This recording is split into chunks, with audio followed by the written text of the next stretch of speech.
रिजवी साहब जल्दी बात कीजिएगा, मुझे एक डिनर पे पहुंचना है।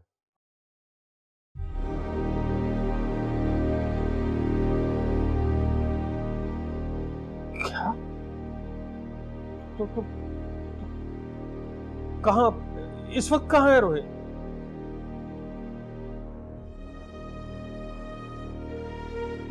इस आदमी पूछने वाली बात नहीं है, फौरन करवाइए।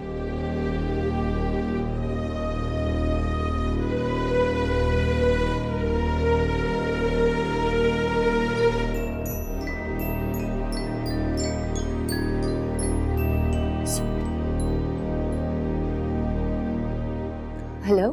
हाँ, अलमास कहाँ? घर पे हूँ। क्यों? अलमास, रोहेल का बहुत सीरियस एक्सीडेंट हुआ है। सड़क पे पागलों की तरह जा रहा था, किसी गाड़ी ने हिट किया है उसे। तो he is in the hospital and he is serious. ये क्या कह रहे हो मसूद? तुम फौरन पहुंचो वहां, लेकिन प्लीज कंपोज रखना। तुम्हें उसको संभालना है, और उसको संभालना होगा तो खुद को भी संभालना। मैं पहली फ्लाइट से पहुंच रहा हूँ।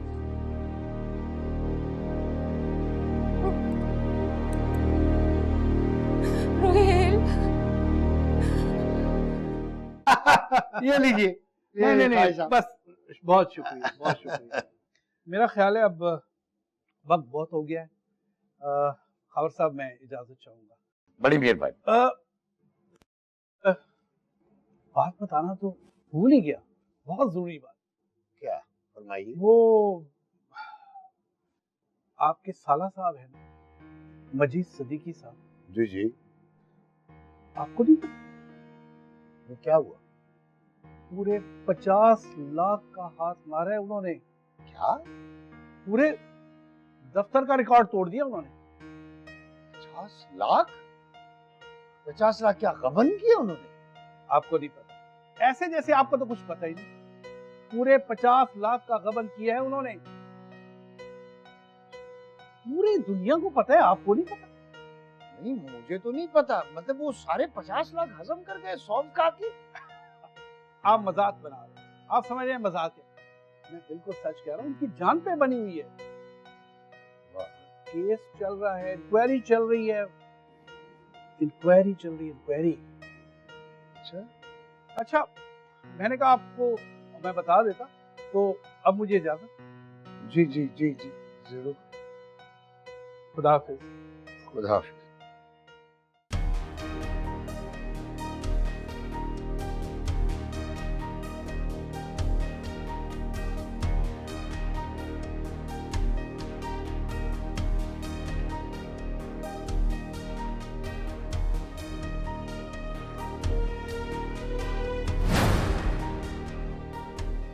मॉम,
सुना तुम्हारे भाई ने क्या किया है?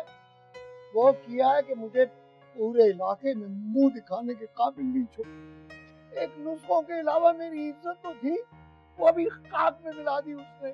मुझे तो लगता है कुत्तों के काटने का आज असर हुआ है। क्या क्या कहे जा रहे हैं आप?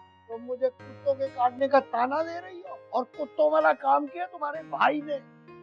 ऐसा उसने काम किया है कि मुझे कहीं मुंह दिखाने के काबिल नहीं छोड़ा। ये है तुम्हारे भाई के करतूत। आप मेरे भाई को क्यों घसीट लाए? आपकी खातिर, इस घर की खातिर मैं अपने भाई से इतना दूर रही हूँ।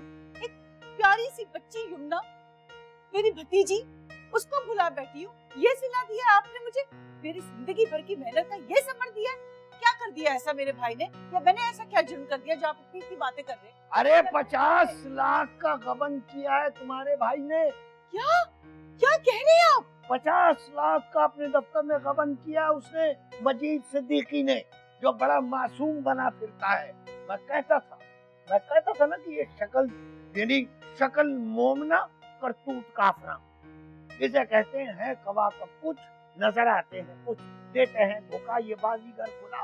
तुम्हारे भाई मजीद सिद्दीकी ने 50 लाख रुपए का गबन किया है, सारा कुछ हड़प कर गया सब खा के। हाँ, ये किया है तुम्हारे भाई ने। डैड, शुक्र है आप आ गए। डैड, ये रोहेल का बच्चा भी ना को तो ठीक करना ही पड़ेगा। आप सिगरेट पी रहे हैं? हाँ, कुछ नहीं। वो क्या कह रही थी तुम? कह रही थी कि मैंने रोहेल को शाम से फोन किया है, बेल तो जा रही है मगर फोन ही नहीं उठाता। मैंने एनी आंटी को भी कहा कि मुझे उसकी तरफ जाना है, लेकिन वो इजाजत ही नहीं दे रही। अच्छा, वो कहाँ जाएगा? वो आ जाएगा, मैं देखता हूँ।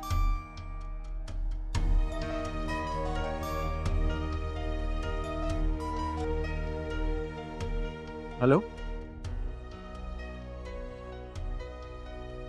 हाँ बोलो।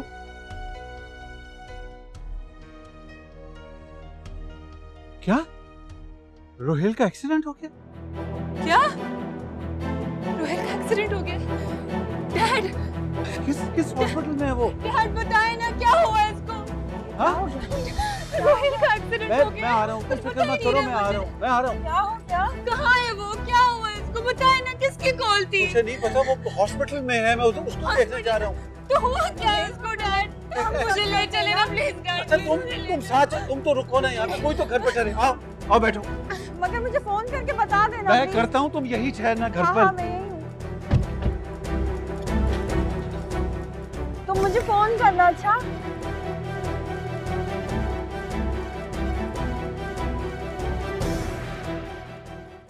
सब ठीक हो जाएगा। ये बताओ, डॉक्टर्स क्या कहते हैं? आप मसूद कहाँ है? मसूद इस्लामाबाद में, उन्होंने फोन करके मुझे बताया। तो मसूद ने तुम्हें इन्फॉर्म किया?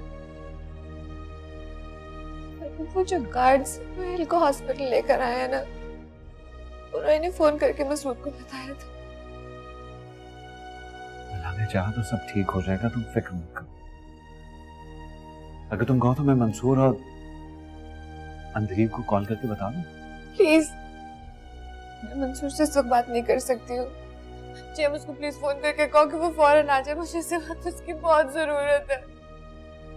मैं डॉक्टर से मिलकर आता हूँ।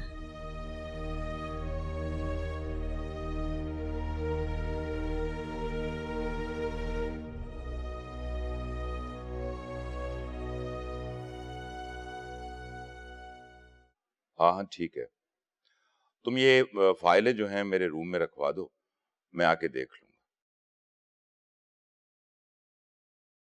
Okay okay. तुमने तो बच्चियों को भी पीछे छोड़ दिया, जब देखो फेसबुक, जब देखो फेसबुक। कोई और काम है तुम्हें? नहीं, आप भी अजीब बातें कर रहे हैं। अभी कुछ देर पहले खुद ही से बातें कर रहे थे, ऐसा ही है ना?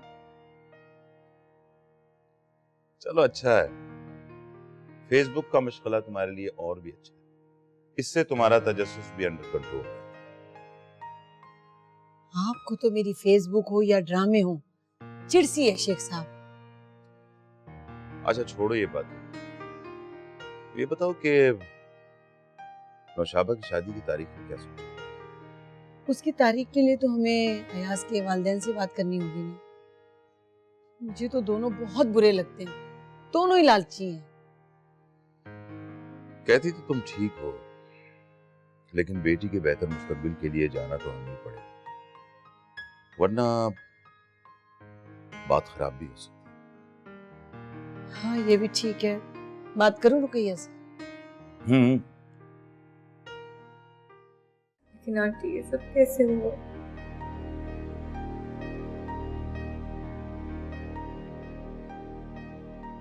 गार्ड्स बता रहे थे कि वो घर से बहुत गुस्से की हालत में बाहर निकला, सड़क पे दीवानों की तरह दौड़ना शुरू हो गया। किसी चीज का होश ही नहीं था। ऐसे में एक तेज रफ्तार गाड़ी से उसका एक्सीडेंट हो गया। आंटी, रोहेल रोड पर दीवानों की तरह क्यों भाग रहा था? ऐसे क्या हुआ था, बताए ना।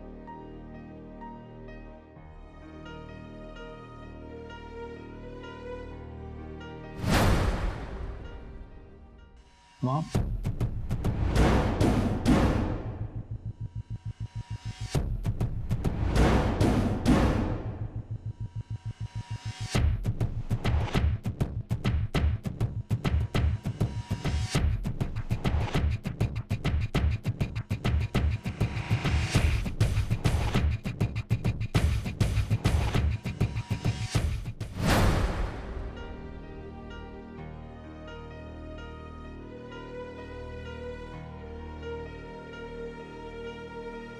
नूर,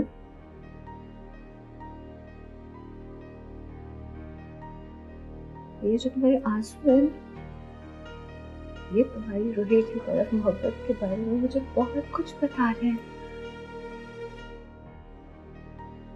पता नहीं मैंने पहले ये सब क्यों नहीं देखा।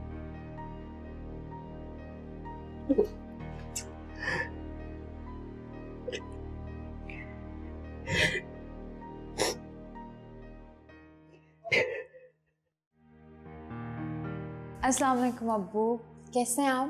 वालेकुम अस्सलाम। मैं तो बिल्कुल ठीक ठाक हूँ। तुम बताओ, कैसी हो? तुम्हारा ऑफिस कैसा है? तुम्हारी मैडम कैसी है? मीना जी इतनी अच्छी हैं, इतनी अच्छी हैं कि आपको क्या बताऊं।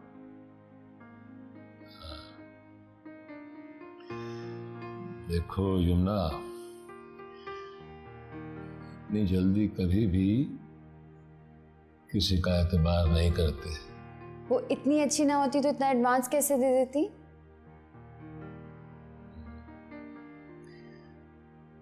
यमुना, अब तुम घर से कदम अपना बाहर निकालने वाली।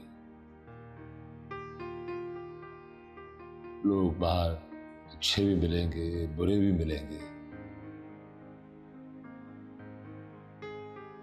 मैंने तुम्हारी परवरिश करते वक्त इस बात का खास ख्याल रखा है कि तुम्हें फूलों से लदी शाहराहों से गुजरने की आदत ना हो। सिर्फ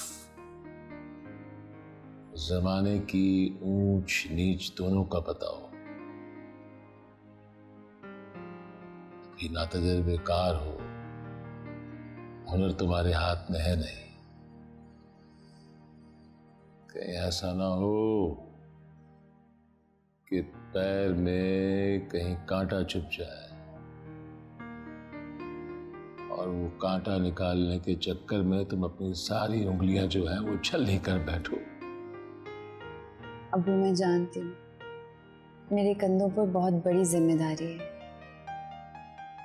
मेरी वजह से कभी भी आपको कुछ भी सुनना नहीं पड़ेगा, कभी शर्मिंदगी नहीं उठानी पड़ेगी। ये वादा है मेरा आपसे।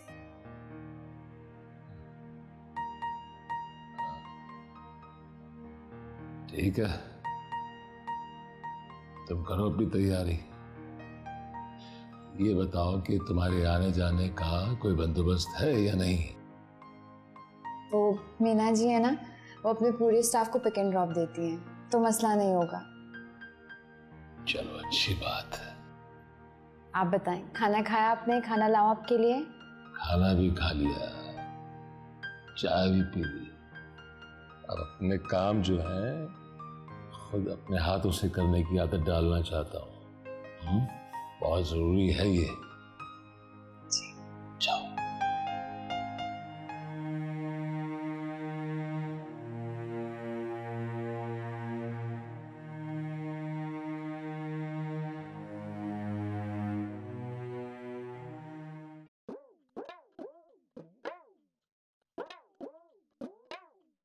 भाई, वक्त है कि कट ही नहीं रहा। आप तो मास्टर हैं। किस चीज का मास्टर हूँ? वक्त काटने का आपका कोई सानी नहीं है। अच्छा, तंज कर रही हो? चल, वैसे रुकैया बेगम, अल्लाह ने मेरी सुन ली है। मेरी बड़ी ख्वाहिश थी कि अयाज अपनी मर्जी की जिंदगी गुजारे, जो मर्जी है करे। उसे चीज खरीदने से पहले कीमत नहीं पूछनी पड़े। हावर साहब, वो सब तो ठीक है, मुझे जरा शेख साहब और उनकी बीवी से थोड़ा डर लगता है। क्या हम सही हैं?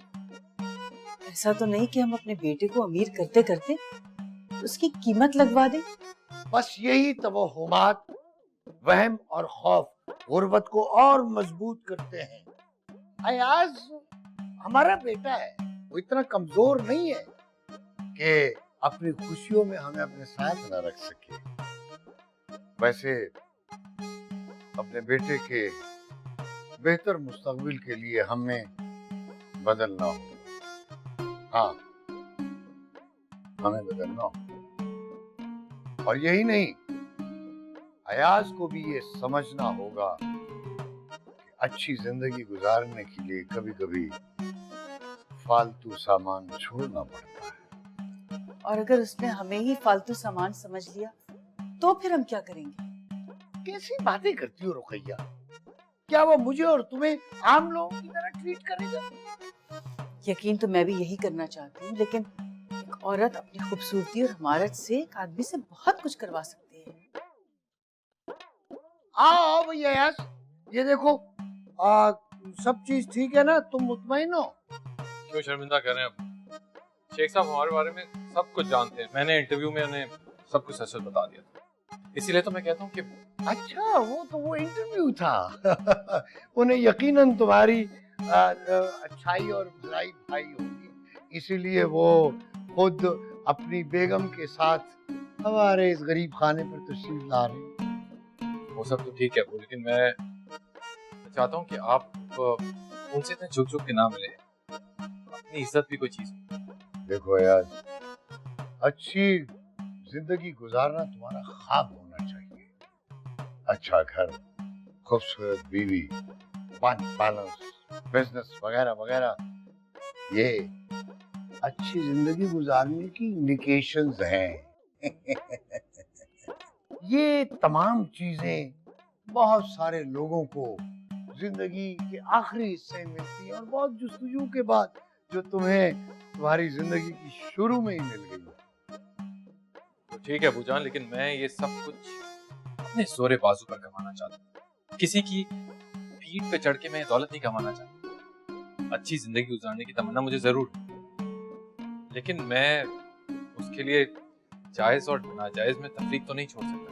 अच्छा, मैं ये चाह रही थी कि आप जरा बाजार जाके थोड़ा फल और फ्रूट ले आए जरा। यानी जब जो शेर साहब के आने का वक्त है, उस वक्त तुम्हें फ्रूट याद आ रहा है? बताओ। वो आ गए, जाओ बेटा लेकर आ, चलो। मैं ठीक लग रहा हूँ? हाँ जी, आप भी। आइए। मैं भी ठीक हूँ। अस्सलाम वालेकुम। और भाई कैसे हैं? भाभी भाभी कैसी है? ठीक है, आइए आइए, तशरीफ रखिए, आइए आप बैठिए, इधर आइए, भाभी आइए, आइए, शेख साहब आइए, इधर आइए, तशरीफ रखिए, आइए। वो कहते हैं ना, ओल्ड इज गोल्ड। तो इस सोफे के साथ मेरी और रुकैया की बड़ी पुरानी एसोसिएशन है। वैसे इस ओल्ड को गोल्ड करने के लिए थोड़ी सी रिपेयर की जरूरत होगी। कोई मसला नहीं है, नौशाबा और अयाज के घर में ऐसे सोफे थोड़ी ना होंगे। खबर भाई, आपके इस ओल्ड इज गोल्ड से याद आया, आपके लिए ये सोफा ओल्ड इज गोल्ड और हमारा ओल्ड इज गोल्ड ये रहा। जी वाकई बेगम साहिबा गोल्ड ही गोल्ड है। खबर भाई, मैं और अस्मा हाजिर हुए हैं आज नौशाबा के रिश्ते के हवाले से। उनकी शादी की डेट अगर रख दी जाए तो हम भी जरा रिलैक्स हो जाएंगे, क्योंकि मैं और अस्मा अब उम्रे पे जाना चाहते हैं। ये बिजनेस इतना हो गया कि थक सा गया, बस अब आराम करना चाहते हैं। भाई रुकैया बेगम, सुन रही हो शेख साहब क्या कह रहे हैं? बताओ ना। जी, अयाज तो भाई साहब आप ही का बेटा है, आप ही बता दीजिए। हम कौन सा कोई जरूरी काम में मसरूफ हैं। हाँ जी, वैसे भी काम तो आप जैसे बड़े लोगों को होते हैं, तो फारिग हैं, आप हुक्म करें। मुझे अयाज को दामादी लेने पे फख्र होगा और मुझे पूरी उम्मीद है कि अयाज नौशाबा को बहुत खुश रखेगा। देखें, दुनिया में ये लेन देन तो चलता ही रहता है। हमने अपनी गोल्ड जैसी बेटी आपको दी, और आप लोगों को ये पता है कि गोल्ड तोला कितने का है? जी मैंने एक बार तोला था, लेकिन वो सोना नहीं था, पता नहीं मैंने क्या तोला था। तो ऐसा है कि हमें अयाज से बहुत उम्मीद है कि वो हमारी बेटी का बहुत ख्याल रखेगा। रखोगे ना? क्या? मतलब नौशाबा को खुश। जी जी बिल्कुल। तो बाकी फिक्र न करना, हमारे पास सब कुछ है।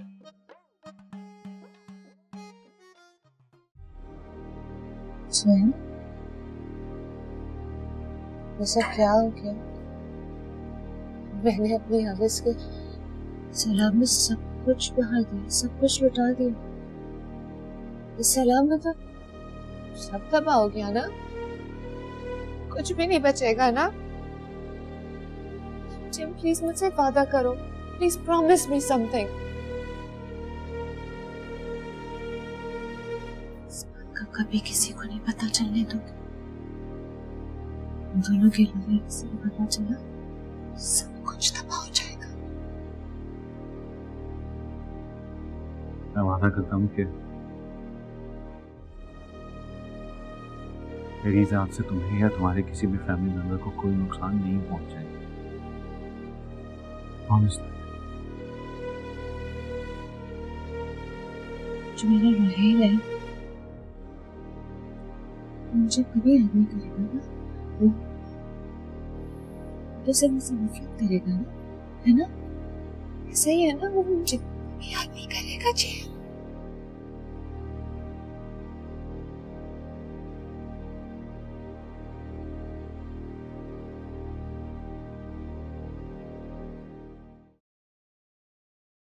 अम्मी, आपने आसमा आंटी का लहजा चेक किया था?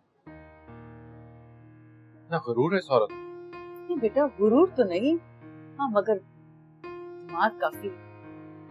हाँ बेटा, बड़े लोगों में एतमाद होता है, ये एतमाद तुम में भी आ जाएगा बहुत जल्दी। भाई वो सुना नहीं, वो कह रहे थे कि अब मैं थक गया हूँ, सब कुछ तुम्हें ही संभालना है। आया कितना बड़ा आदमी खुद चल के हमारे घर आए हैं। आए हाय, मुझे तो शेख साहब और उनकी बेगम बहुत अच्छे लगे, बल्कि उनकी बेगम तो बहुत अच्छा, मेरा मतलब मेरी बेगम उसकी बेगम से अच्छी है। वो सब तो ठीक है अबूजान, लेकिन मैं चाहता हूँ कि आप उनसे इस तरह छुप छुप के ना मिला के रहें। अपनी इज्जत भी कोई चीज होती है। बेटा अभी नया नया काम है ना, जैसे जैसे सर थोड़ा सा हमें वक्त दो ना, आहिस्ता आहिस्ता आदत पड़ेगी ना बड़े लोगों में किस तरह उठना बैठना होता है। कितने दिनों से तुम्हें कह रहा हूँ कि हमें नया घर दिखा कर लाओ।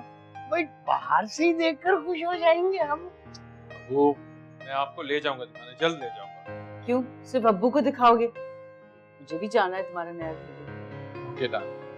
अच्छा, आपको कुछ मंगवाना तो नहीं है? मैं बाहर जा रहा हूँ, थोड़ी देर में वापस आ जाऊंगा। नहीं बेटा, जाओ।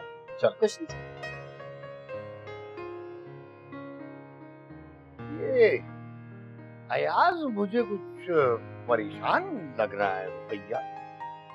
जाहिर है बचपन से यमुना से उसकी मंगनी हुई थी, थोड़ा वक्त तो लगेगा ना उसको भूलने में से। पेशेंट को ब्लड की जरूरत है। क्या ब्लड? क्यों? जैन, अब एक सेकंड, खैरियत? कैंडिया ब्लड बैंक में कनेक्ट कर दीजिए। किस साइड पे हो? इस साइड में। तुम बैठो, मैं आता हूँ। फॉर्मेलिटी होती है, बैठो।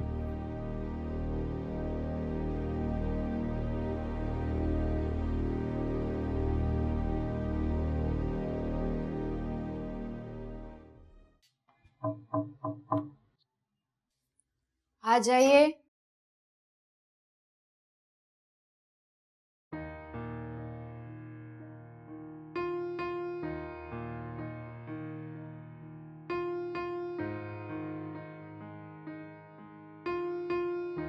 बैठिए अब्बू।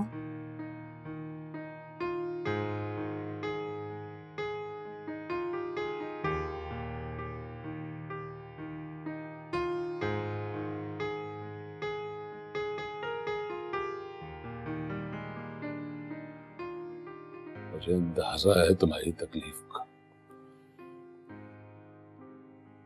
ये जो कुछ भी हुआ है एक मेरी छोटी सी लफ्जिश की वजह से हुआ है, जिसका इतना बड़ा हर्जाना भरना पड़ रहा है मुझे। आखिरकार खावर भाई ने और रुकैया ने मुझे मजबूर कर ही दिया। आप कैसी बातें कर रहे हैं? आप परेशान ना हो। अल्लाह जो भी करता है उसमें कोई ना कोई बेहतरी होती है। और वैसे भी जब मैं पीछे मुड़कर देखती हूँ तो अयाज कहीं था ही नहीं। वो एक कमजोर और खुद में गुम रहने वाला इंसान था। उसे कभी मेरी जरूरत थी ही नहीं। बस समझ नहीं आ रहा मुझे, दिमाग फट सा रहा है मेरा। कौन मुझे अब नौकरी देगा? कौन ऐसा शख्स होगा जो मुझ पे एतबार करेगा? वो आप क्यों इतनी फिक्र कर रहे हैं? मेरी जॉब है तो सही, और मेरी जॉब बहुत अच्छी है।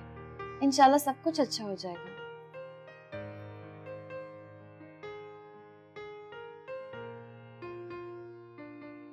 केस लड़ने के लिए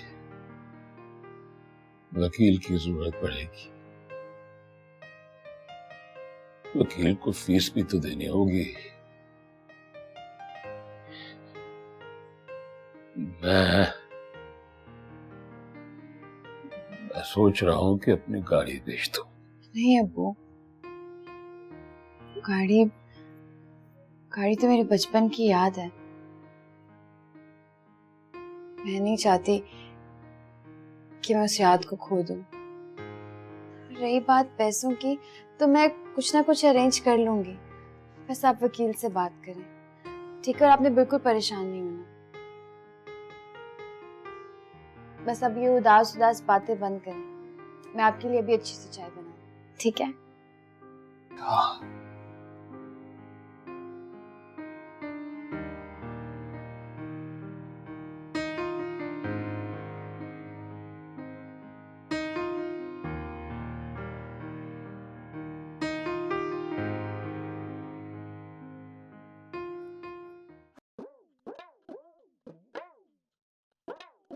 कोई नजर बहुत कमजोर हो गई है, चेक करवानी पड़ेगी। हालांकि मैं रोज अर्के गुलाब डालता हूँ। सिर्फ नजर की फिक्र ना करें। जब से अस्मा और शेख साहब शादी की तारीख तय करते हैं वो इतना चुप हो गया है। आज भी ऑफिस से जल्दी आ गया। वाह, गाजर का हलवा भाई बड़ा मुकव्वी होता है। और इस वक्त तो तुम्हारे साहबजादे के लिए इक्सीर है, जरा बुलाना तो। अयाज, अयाज बेटे। बचपन से मंसूब था, इतना उदास होना तो बनता है। जी अम्मी। बेटा आओ, तुम्हारे लिए मैंने गाजर का हलवा बनाया और किशमिश भी डाली है। आ जाओ। नहीं मुझे भूख नहीं, आप लोग खाएं। क्या बात है बेटा, खैरियत तो है? आज दफ्तर से भी तुम जल्दी आ गए। ऑफिस में कोई ऐसी वैसी बात तो नहीं हुई? नहीं कोई बात नहीं हुई है, मेरा वैसे ही दिल नहीं चाह रहा खाने का, इसलिए कह रहा हूँ। बेटा वो मैं जानता हूँ हमारा जो ताल्लुक यमुना से था। ताल्लुक था? बस इतनी आसानी से आपने ये बात कह दी जैसे कोई बहुत ही मामूली बात हो। बचपन से आप लोगों ने मुझे और यमुना को एक दूसरे के साथ मंसूब करके ख्वाब देखने पर मजबूर किया, और अब खुद ताल्लुक तोड़ने की बात कर रहे हैं। बेटा तो हम सही तो कह रहे हैं। कुछ जिंदगी में आगे बढ़ने के लिए छोटी छोटी कुर्बानियां देनी पड़ती हैं। तो मैं तुमसे यही कहूंगी कि अब तुम यमुना को भूलने की कोशिश करो।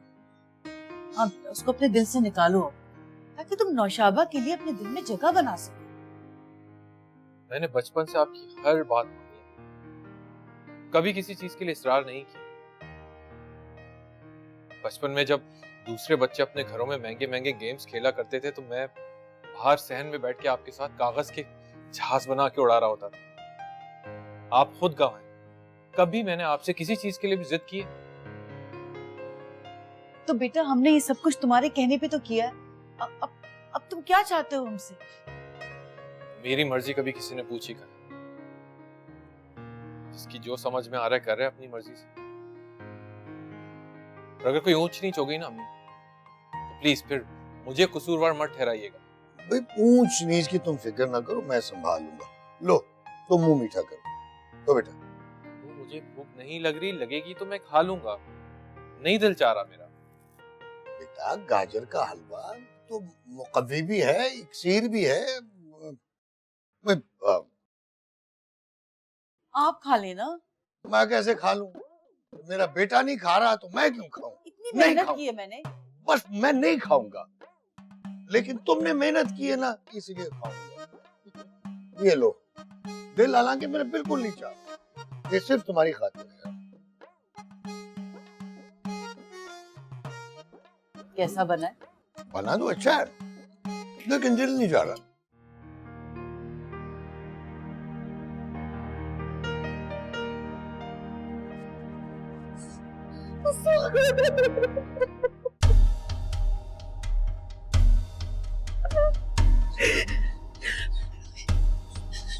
सब ठीक हो जाएगा।